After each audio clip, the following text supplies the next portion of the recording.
we're on to the final of the 4 historical battles in Medieval 1, the base historical battles, because of course you've got the campaigns, historical campaigns, and I've already done the English ones, but I've uploaded Poitiers, I don't know if I've uploaded Cressy, and Agincourt is there. Did I do Agincourt? I don't know. But there's also Orléans in the Loire Valley and Patay. Then there's all of the Barbarossa, Saladin, Richard, and the Golden Horde. So there's a lot more to do, but for now, we're going to do the last of the 4 standalone base historical battles. The Battle of Hastings, 1066. I think this is the one that people will know most. As a Scot, it's kind of hard to gauge because these historical battles are really Scotland and especially Britain oriented. But I know Bannockburn really well. We get taught that in school along with Stirling Bridge. Stamford Bridge, not so much. But of course, it's part of British history. And Hastings. This is the one I think where everyone has heard of it. Even Americans probably heard about Hastings. I don't know, actually, I'm probably being a bit generous there. Like, the typical American hasn't heard of shit, but like, people that know a little bit about history know about Hastings, basically. So, it even says here, wait a minute, yeah, look, it's got a special intro. Medieval Total War presents the climactic section of Hastings, the last assaults by the Normans on the previously impregnable Saxon/English army. With the death of the King of England, Edward the Confessor, in 1066, Duke William of Normandy, called William the Bastard by his contemporaries, was convinced that the throne of England rightfully belonged to him. He had promises from Edward and oaths taken by another potential candidate, Harold Godwinson, to back up his claim, or so he thought. However, it was not to be. Godwinson took the throne for himself as Harold II of England, and William was outraged by the effrontery of his rival. It didn't take him long to raise an invasion army, staffed with men eager to plunder England and take its land for themselves. William's forces crossed the English Channel in September. Oh man, how long is... late in the year for any kind of large-scale naval operation, and landed at Pevensey in Sussex. In an attempt to provoke a battle, he immediately lay waste the surrounding countryside and waited for a response. For the moment though, Harold II was distracted by another problem. Harald Hardrada of Norway and his own brother Tostig had crossed the North Sea and landed in Yorkshire with a few hundred shiploads of Vikings, and I think we just handled that one. Harold II, by good generalship and luck, ambushed them at Stamford Bridge. The defeated Vikings had just enough men to crew 6 longships for the return journey. One threat defeated, Harold and the core of his army immediately rushed south to meet William's army, covering the distance between York and the south coast on rough tracks rather than good roads in a few days. Harold and William met at Senlac Hill, north of Hastings, near what is now the small town of Battle. Yeah, I've heard of that. Harold had chosen his ground for the fight with a professional's eye, a defensible hilltop where his infantry would have the advantage against the Norman cavalry forces. All morning, the battle raged as the Normans threw attack after attack up the slope of Senlac Hill, but the Saxon/English line stood firm, even when the Normans pretended to run away. Then, after a scare that Duke William had been slain, there was yet another Norman attack. Hastings turned out to be one of the defining moments of Western history. England ceased to be a Saxon, Viking or Scandinavian dominated land and was drawn into the European world of feudalism and absolute Catholic primacy. Ironically enough, by conquest at the hands of a descendant of Vikings. Conditions: the English/Saxon army must be defeated, your Norman army must avoid defeat, and Duke William of Normandy must not be killed, captured or driven from the field. Yeah, it has a little bit of a pretext there. Medieval Total War presents... Alright, let's get into it. It's been long enough. Once again, this is a commentary after the fact, because this execution here is like a 1 in 100 or a 1 in 1,000 or something. It was quite incredible. This is... fuck's sake, it just shows what we're missing from Total War when you have battles like this in Medieval 1 and you can execute them in this way.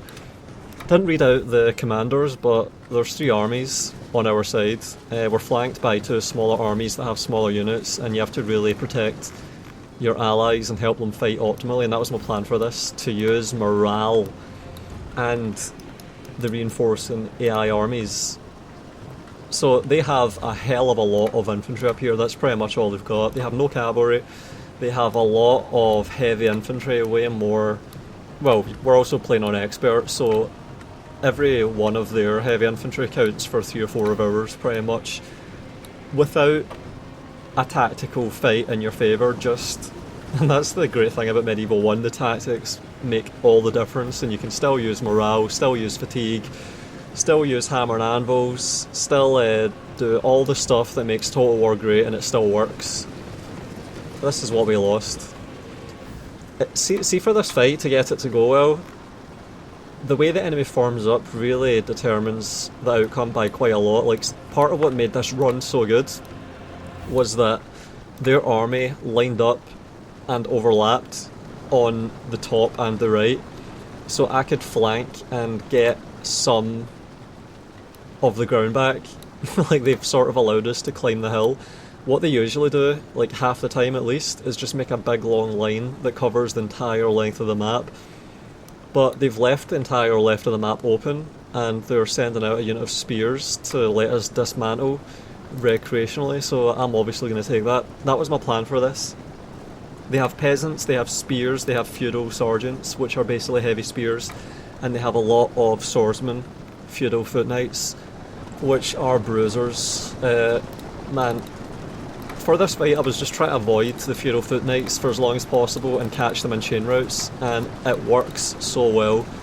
This is an absolutely incredible fight, honestly. Like, this is just... I think I said the same thing last time and said something else that I haven't even said yet that also applies here, but I had no idea a few days ago that this was even possible, doing this, and if you told me someone had done this, I would have been so demoralised with trying to match it or even beat it, because holy shit, this was an amazing result. So I'm flanking with 2 units of 100-man feudal foot knights, and I'm actually doing quite well in that melee. That's the thing, even with all these difficulty modifiers, you can still pull a solid KD when you just match your swords against spears and get some flanks. Look, I've lost, was it 19 men to kill a unit of 200, so that's like a KD of 10 right there. Yeah, I'm down to 15, 17, 18 losses. 25 losses to kill 200 men, I'll tell you that. But yeah, they're scrambling. So I really want to target their peasants with my cavalry. Like, see if there's a unit of peasants that's cut off, I'm going to just charge that with one of my units of Norman knights. If there's a unit of spears, I'm going to try and get a charge into it from behind or from the high ground, or both. Or I'll double up on it and flank it with my sword units. That's what this is all about here. It's about getting high ground, flanking, also chaining as well. And I think part of what made this so good is that AI army to the right actually fights really well, and it even has some cavalry support from the other army. You see peasants in there. Like, the ideal fight for the AI is one where it's all just peasants and spears, and they can send in their feudal foot knights and get cavalry charges into peasants, and if the AI matches up its units perfectly, then it can almost kill away all of the infantry for free, apart from these feudal foot knights, these big 200-man feudal foot knight units. I try and weaken them with my bows where possible. Like, it's just a waste of ammo to fire your bows at anything but those feudal foot knights, and I'm trying to get a nice flanking charge there with knights, which I have 3 of. I've got 3 solid units of cavalry, I've got 2 units of archers, and I've got, 8 units of feudal foot knights, and it's all about matching units up and getting chain routes. It's annoying when you click on an AI unit because it asks you if you want to attack your ally. And the AI's managed a bit of a rout, look at that. I helped precipitate the rout with my charge on the flank. And this is a good route. Look, I think a whole unit of feudal foot knights is running away there. So I do not want that unit to rally, because if that unit rallies and has like 50 or 60 men and gets into a fight with my infantry, it can still kill about 200 men. So whenever their feudal foot knights flees, I have to chase it down with a cavalry down to about 20 or 30 men at most to make sure it stays defeated. So right now I'm just sending all of my cavalry after this, and I want to chain this route. Like, there's spears there that are quite close to those fleeing units. I want to get them to run as well. I could have had some infantry closer to all of that and supported it and maybe caused that chain route to spread even faster, but this is still pretty good. And look at the AI getting this amazing charge into the flank of that spear unit. Yeah, so I'm lining up on the hill. I've got the hill now against the enemy army. What's left of it? Probably about half. And look at the KD at the top left. And yeah, their unit rallied. Look, 58 men, and it rallied even though I was hot on its tail with 3 units of cavalry. And that's it running again. And now the AI general is routing. It's a bit annoying.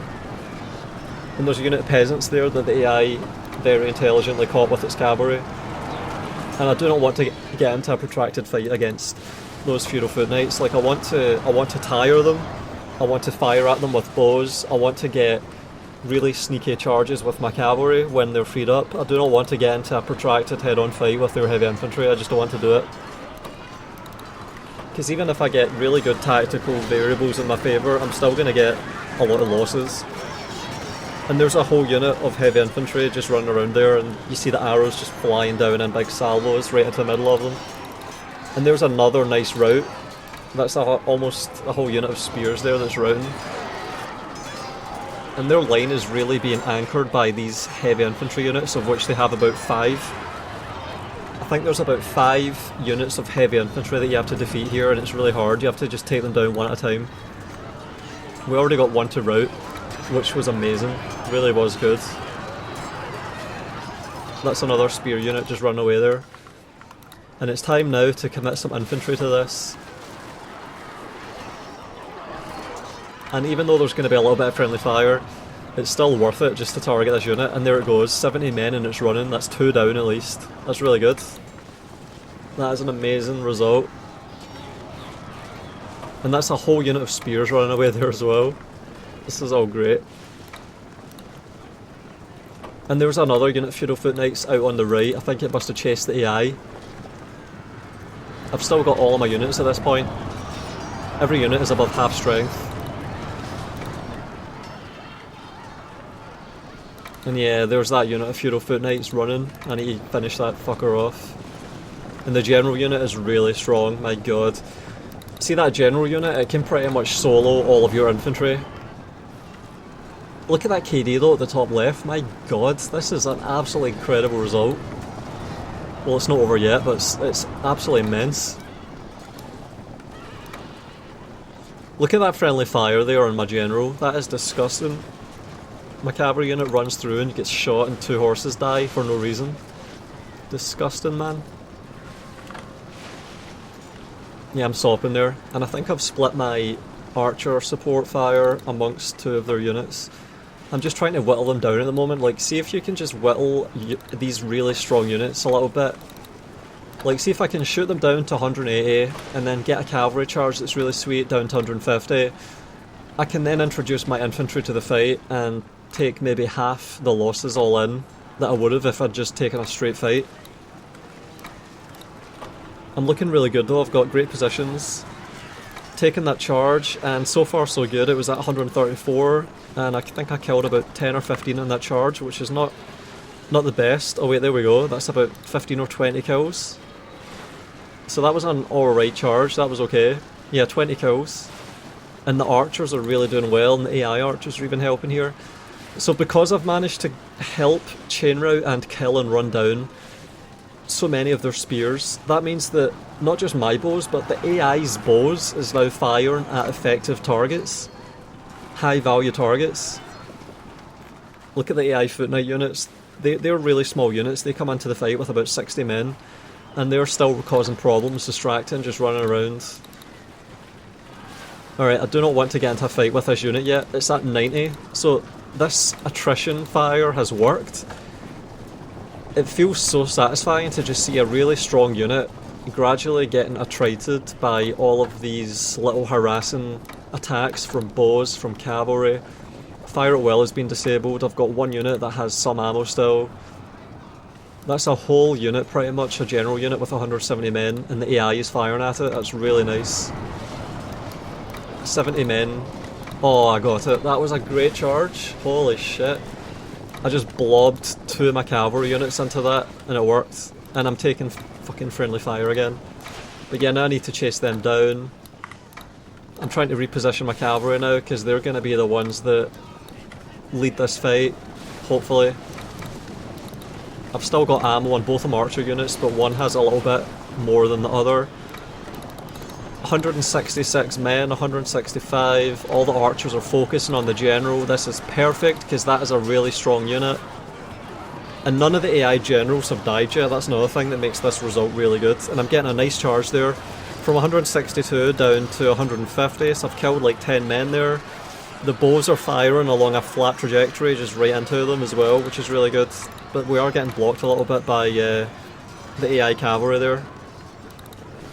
And my general was the one that was stuck in there tanking. Like, I had my general pinning, and he could have died there. I thought that was an AI general at the time. I didn't even realise that was my own general, I think.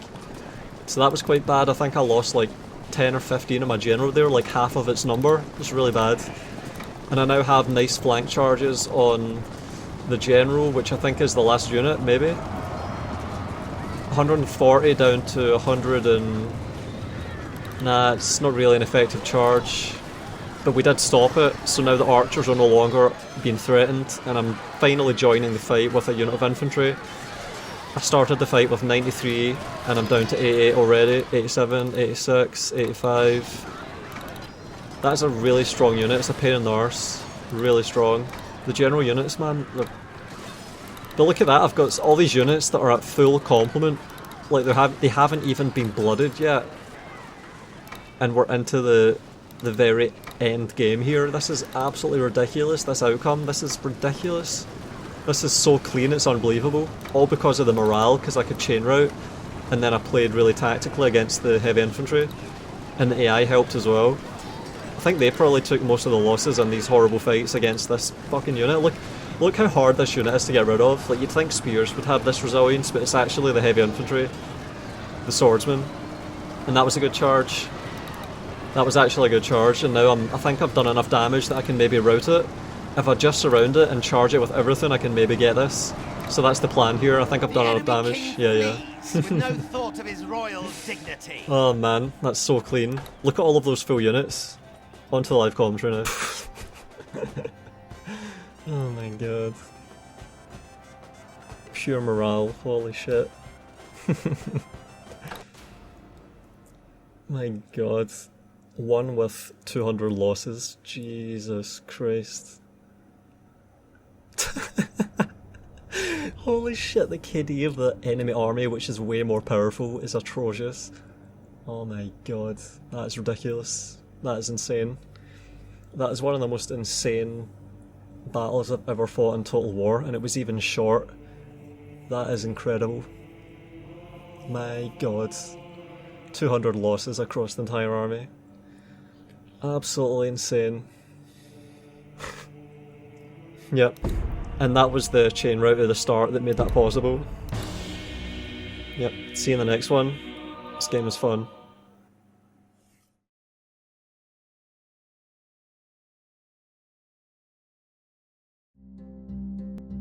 If you appreciate my work and want to support it, because of course it is not at all subsidised by shelling or bribes, then check out my Patreon page. I do my best to give out perks and give updates on what I'm thinking and what I've got planned. Special thanks to Nathan Black and Badr Nasser.